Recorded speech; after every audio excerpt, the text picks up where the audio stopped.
Meu nome é Rafael de Souza Mendes e junto com Sidney Pontes Filho, nós vamos apresentar a estruturação de decisão. Primeiramente, uma breve introdução.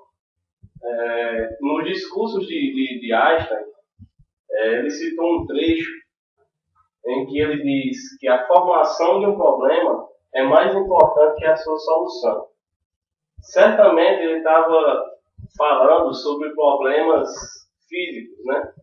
Mas esse trecho também pode ser aplicado aos problemas do cotidiano e aos problemas de uma organização. Primeiro vamos aqui a um estudo de caso de uma empresa fictícia SIDA. SIDA era uma empresa de autopeças em que ela teve bastantes problemas na sua abertura, né, em 1990. Ela conseguiu passar por esses problemas e, nos tempos mais atuais, ela passou por uma grande crise com a entrada de várias empresas no mercado. E ela acabou fechando. A SIDA, posso dizer que o fator essencial para o fechamento da SIDA foi dela ter usado as soluções do problema que ela teve em 1990 na sua abertura para os problemas atuais que ela enfrentou. Com isso, a gente pode dizer que o ponto de partida principal dessa apresentação supondo que eu conheça o problema, que o problema é reconhecido, como devemos defini-lo antes de tentar resolvê-lo? A apresentação, basicamente, se resume a apresentações de técnicas mais usadas profissionalmente tanto por empresas públicas como por empresas privadas para a solução de um problema decisório. Bom, uma das técnicas usadas para melhor estruturar o problema decisório ou a oportunidade é o enquadramento do problema. O frame, que é o termo em inglês para o enquadramento do problema, pode ser dito como uma janela o qual a empresa faz uso para enxergar um problema ou a oportunidade. É fato que as pessoas, os executivos, estão predispostos a tratar os problemas de formas similares, né? A gente tem uma grande atuação do subjetivo da pessoa e isso é ruim. Para evitar esse tratamento pessoal, tratamento similar de todos os problemas, a gente faz uso dessa técnica. Na perspectiva prescritiva, a gente faz a seguinte pergunta: como um problema deve ser enquadrado? Para dar início ao nosso estudo do enquadramento do problema, eu irei apresentar o caso da NGE. A NGE é uma multinacional onde ela tem uma filial aqui no Brasil. O diretor daqui do Brasil, ele viu que existia uma oportunidade de expansão no mercado local dessa multinacional. Ele mandou uma proposta para o CEO da empresa, da organização, em realizar um programa de estágio e se comprometeu a mandar um número específico de executivos para um treinamento na multinacional. Esse programa tinha como objetivo familiarizar esses executivos enviados daqui do Brasil com os produtos da empresa e, consequentemente, ver quais produtos se encaixam melhor para a realidade do país e para serem aplicados no mercado local, injetados. Mas o diretor da multinacional aqui no Brasil, ele encontrou um problema. Os seus melhores profissionais, seus melhores executivos, eles não podiam ir podiam participar desse programa. Os problemas se dividiam, na maioria das vezes, em dois. Ou eles estavam engajados em projetos que eles teriam que acompanhar pessoalmente, ou seja, eles não poderiam sair do país, ou por motivos familiares. Em contrapartida, os profissionais com um nível de experiência, com uma qualificação menor do que os outros executivos, estavam dispostos aí a participar desse programa. Então, surgiu um dilema para o diretor da filial dessa multinacional aqui no Brasil mandar esses profissionais menos qualificados, que, consequentemente, poderiam refletir mal nos negócios aqui no Brasil, eles poderiam não trazer os melhores produtos, não fazer uma avaliação bem feita, ou não enviar e ficar com a imagem ruim do dono da multinacional. O diretor da NGE se deparou com um dilema. Se por acaso você fosse o diretor dessa empresa, como você definiria esse problema? É justamente aí onde o enquadramento do problema pode lhe ajudar, lhe auxiliar. Você, quando faz o enquadramento do problema, você define os aspectos do conteúdo do problema e os aspectos do contexto do problema.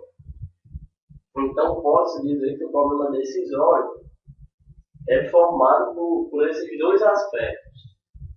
Uma vez definidos esses aspectos, se discutem em mais detalhe os aspectos do conteúdo e, em seguida, os aspectos do contexto. Só para ficar a melhor explicação, o conteúdo do problema pode-se dizer que é o problema em si. E o contexto pode-se dizer as restrições que impedem certas soluções a serem tomadas. O contexto pode-se dizer que são as restrições da estratégia da decisão que deve ser feita. Como foi discutido no slide anterior, um problema decisório pode ser definido pelo seu conteúdo e pelo seu contexto. Agora, iremos discutir como definir o conteúdo de um problema. Mas, primeiramente, deve ser dito que quando um executivo descobre a existência de um problema ou de uma oportunidade, é quando ele vê que existe um hiato entre o status quo, que pode ser a situação de hoje, a situação recente da empresa, o estado recente, ou o estado futuro, com a situação desejada. Ou seja, existe um hiato entre o status quo ou a situação desejada. Sabemos que as percepções de vários executivos são pessoais e subjetivas, ou seja, isso pode criar distorções na definição do problema. E para isso que existe o enquadramento, que é para diminuir, evitar, acabar com essas distorções. Para isso, dentro da definição do conteúdo do problema, é feito o primeiro passo do frame, que é uma análise mais estruturada do problema. Dentro desse primeiro passo, pode ser dito que é feito duas etapas. Primeiro, é a verificação da situação desejada comparado com os objetivos da empresa. Ou seja, a situação desejada deve estar compatível com a estratégia da empresa. Uma Uma segunda parte do primeiro passo é a confirmação do hiato.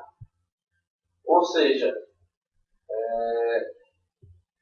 verificar quais consequências para a empresa se nenhuma medida corretiva for tomada. Depois de feito esse primeiro passo, o segundo passo é identificar as áreas de decisão e explorar as possíveis dificuldades. Vale salientar que áreas de decisão são como alavancas, onde o decisor, que é o responsável de mostrar esse problema, pode manipulá-las para a resolução desse problema. Normalmente é feito uma exploração de várias soluções e essas soluções são agrupadas em áreas de decisão. Vale salientar que o mais importante nessa etapa é a definição das áreas de decisões e não as soluções que devem ser tomadas. Agora entramos na definição do contexto do problema. Os principais aspectos do contexto do problema podem ser dito o tempo da sua resolução, a anatomia do decisor ou grupo decisor e a complexidade organizacional. O tempo de resolução do problema geralmente é definido pelo próprio problema. Exemplo, a falta de capacidade de produção de uma empresa diz para o decisor que esse problema deve ser resolvido o quanto antes. O tempo também da resolução do problema pode ser definido pelo contexto do mesmo. A anatomia do decisor, que é o segundo aspecto do contexto do problema, depende da sua posição hierárquica, ou seja, o tamanho, o grau de poder do decisor. Com isso, as classificações das áreas de decisão definidas no conteúdo do problema podem ser classificadas em legítimas, ou seja, que as decisões, se por acaso o decisor decidir de usar aquela área de decisão, ele não vai precisar negociar com nenhuma parte da empresa. E as ilegítimas, ou seja, se ele por acaso escolher essa área de decisão, ele vai ter que fazer as negociações com partes da empresa, com as pessoas da empresa, para os objetivos da resolução do problema ser atingidos. A anatomia do decisor é outra situação, mostra que é outra situação em que o conteúdo depende do contexto. O terceiro aspecto do contexto do problema é a complexidade da organização. Quando se tem em uma organização vários atores que estão envolvidos naquele problema, a complexidade é maior. Isso por quê? Porque tem que existir um número maior de negociações entre as partes. Consequentemente, quanto maior a complexidade, maior o tempo para a resolução do problema. E pode-se dizer que o grau hierárquico do decisor influencia nessa complexidade. Ou seja, se o decisor for um gerente da empresa, a complexidade para ele é menor, pois ele não vai precisar ter que fazer várias negociações com as partes da empresa e vai trabalhar com um número de áreas de decisões menores e menos específicas. Se o decisor for de baixo nível, existirá um maior número de negociações e também um maior número de áreas de decisões ao seu alcance. Adicionalmente, o contexto do problema delimita certas soluções que podem ser tomadas. Feito a definição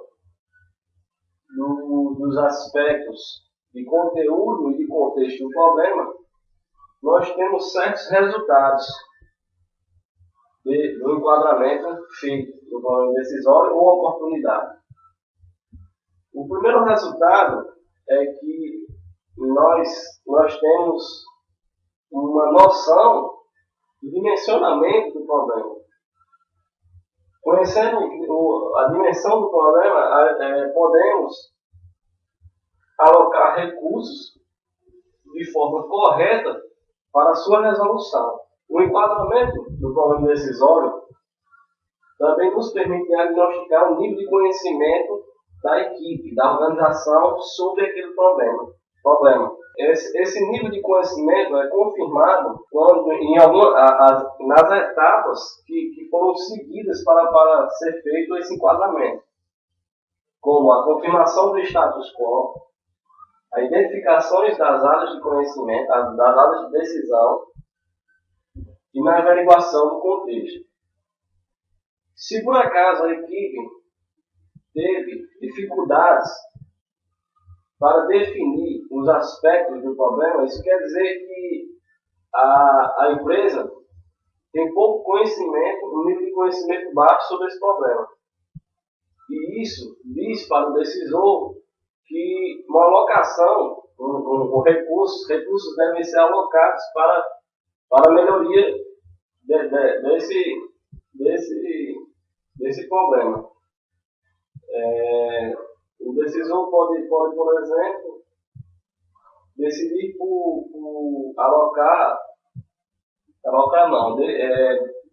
contratar pessoas especialistas para fazer o enquadramento desse problema. Algumas observações finais sobre a estruturação ou enquadramento do problema. Em resumo, o enquadramento do problema envolve uma atividade de análise dos aspectos do conteúdo, uma atividade de análise do contexto. E o enquadramento nos permite dimensionar o problema, alocar os recursos de forma correta e avaliar o nível de conhecimento da organização sobre aquele problema. Vale salientar que o enquadramento é um processo interativo, ou seja, os aspectos de conteúdo e de contexto devem ser mudados e melhorados no decorrer da resolução daquele problema, para que se adapte melhor à realidade da organização. Após feito o enquadramento do problema, o primeiro passo a ser tomado pelo decisor é a comunicação desse enquadramento aos stakeholders, ou seja, aos interessados da organização. E ainda mais, acrescentando, essa comunicação deve ser feita de forma correta.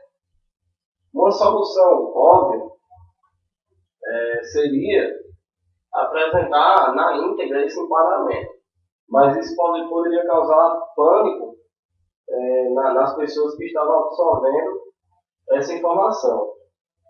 Uma forma correta poderia ser enfatizar certos aspectos do problema decisório, do enquadramento do problema decisório na hora da comunicação. Aqui temos um esquema onde mostramos de forma geral o enquadramento do problema e os seus resultados. Podemos ver aqui que no conteúdo do problema nós temos a lacuna, ou seja, o hiato existente, as áreas de decisões que foram definidas, e no contexto do problema temos um tempo de execução, ou seja, prazo, autonomia do decisor e a complexidade organizacional da empresa que está enfrentando aquele problema. Com isso, também é mostrado os resultados, que seriam a avaliação do nível de conhecimento sobre o problema, os recursos para a tomada de decisão e a comunicação do problema decisório. Necessário para a organização identificar os objetivos para a solução do problema ou para a decisão para uma oportunidade dessa organização. São utilizadas duas técnicas. As mais simples, que é necessário uma reflexão, um autoquestionamento do decisor, fazendo perguntas como quais as metas para ser solucionado esse problema, qual o resultado mais desejado para esse problema, quais as preocupações quando se for solucionar esse problema. E também uma ponderação mental organizada para o decisor. E outra técnica são as mais analíticas, você, usado por um grupo de pessoas, precisa ser mais transparente e facilita também a participação dos interessados. O uso dessas técnicas depende do contexto do problema, dependendo do seu nível de hierarquia na empresa, essas coisas. E existem dois tipos de objetivos. Os objetivos meios, mais específicos, e o objetivo fundamental, que é o mais abrangente. E vou mostrar que, para chegar nesses objetivos, vou dar um exemplo de indo para o objetivo meio para o fundamental. No departamento de recursos humanos de uma empresa, foi verificado, por ter havido uma mudança do setor administrativo, funcionários competentes estavam saindo por não haver berçário na vizinhança desse novo setor administrativo. Aí, uma resposta para esse problema é haver para ter mais berçários na sua vizinhança. E por que ter mais berçários na sua vizinhança? Isso é um questionamento. Para não haver necessidade de rotatividade das funcionárias e evitar de contratar mais funcionários e ter que terminá-las. Isso aí é um objetivo meio de haver berçários. E por isso, para ter esse ter berçários da vizinhança, porque com isso vai evitar a rotatividade e por não ter essa totalidade de funcionários, vai melhorar a empresa de gastos, que eu tinha dito, com os gastos, treino, e fortalece mais a empresa. E um objetivo fundamental para os objetivos meios. É utilizado uma estrutura analítica, como está aqui. Isso é para uma empresa que teve o objetivo fundamental. Era aumentar a produção, aumentar a sua participação no mercado, e outra era reduzir os impactos ambientais dos processos produtivos. Esse é um objetivo fundamental. Aí, com consultas a diretores, foram encontrados 3 objetivos meios para esse objetivo fundamental, que são redução de emissão atmosférica, redução de resíduos em efluentes e redução de disposição de resíduos sólidos. Esses são 3 objetivos meios encontrados a partir de conversas, com reuniões com diretores. Esses diretores foram fazer pesquisas, falar com seus engenheiros e cientistas para saber quais desses objetivos meios. E mais outra, abrangendo mais ainda, esse objetivo meio de redução de emissão atmosférica, T2, a redução da emissão do gás W e a redução da emissão do gás X. Vou apresentar um estudo de caso do LAPED, um centro de pesquisa e desenvolvimento de uma província em um país sul-americano. O objetivo dele é ter avanços tecnológicos para a área industrial dessa província. E nesse centro tecnológico, nesse laboratório, tem um presidente nele. Ele que falou com o governador para haver um investimento nesse laboratório, na infraestrutura do laboratório. Aí o governador disponibilizou em 2 anos $70 milhões, e esse presidente falou com seus diretores para fazer um orçamento de quais áreas serem investidas. Aí com isso falou com os cientistas e engenheiros do laboratório, que deu um orçamento, várias áreas. Com isso, o valor passou muito de $70 milhões. Aí, com a conversa do presidente com os diretores, seu assistente, foi retirado as superposições de objetivos iguais e investir somente em áreas prioritárias. Aí deu para a Caixa de Investimentos, 70 milhões, e o governador está utilizando para suas campanhas, para sua reeleição. Desenvolvimento de áreas de decisão e de alternativas. Como chegar ao objetivo?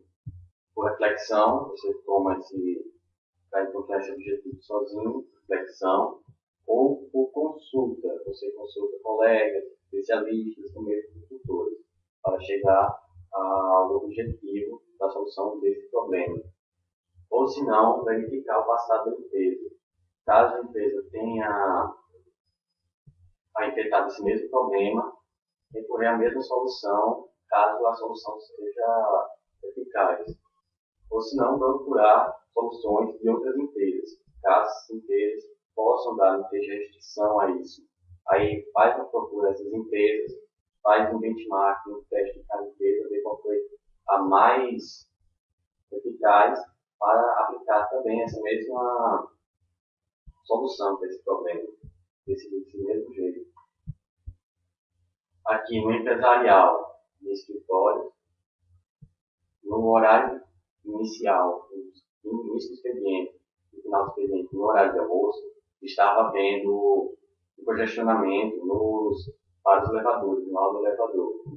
E foi o diretor empresarial, chamou cada pessoa responsável pelas empresas, as empresas inquilinas, fizeram um brainstorm das soluções, cada um deu soluções que vinham na cabeça, sem nenhum criticar.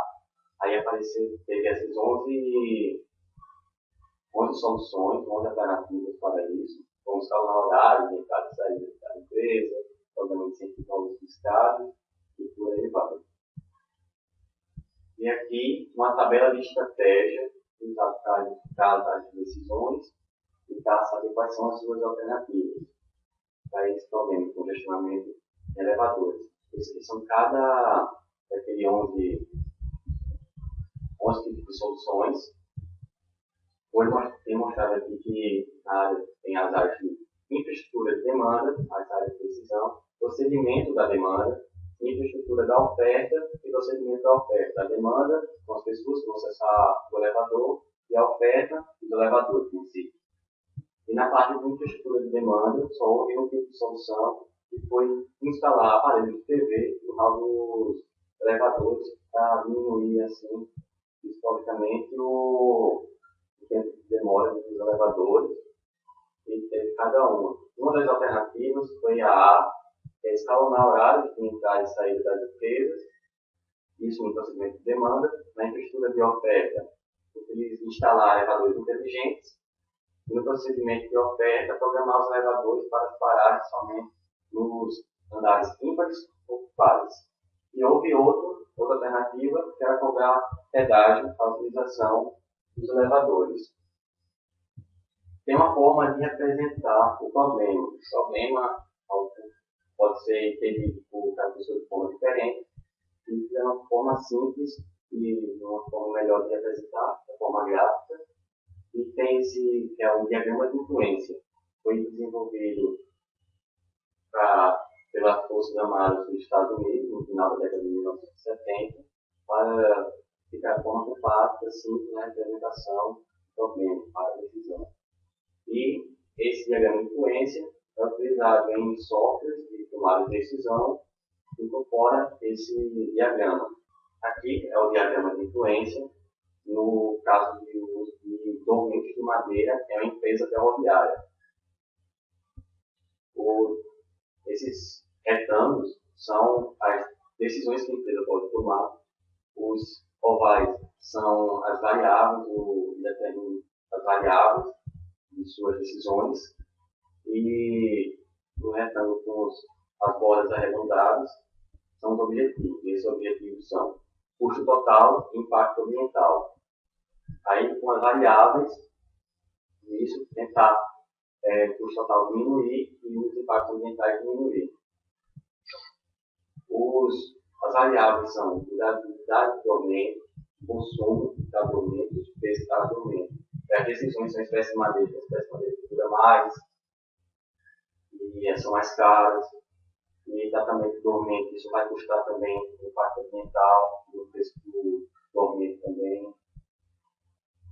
E também na gestão de operação, isso altera também a durabilidade do dormento e o consumo do dormento, que seja diminuir a peso dos vagões e a velocidade, isso vai aumentar a durabilidade do dormento, também o consumo do dormento. Também o tratamento do dormento aumenta os impactos ambientais por eles colocar química nesses dormentos, nessas madeiras, isso aumenta também o preço.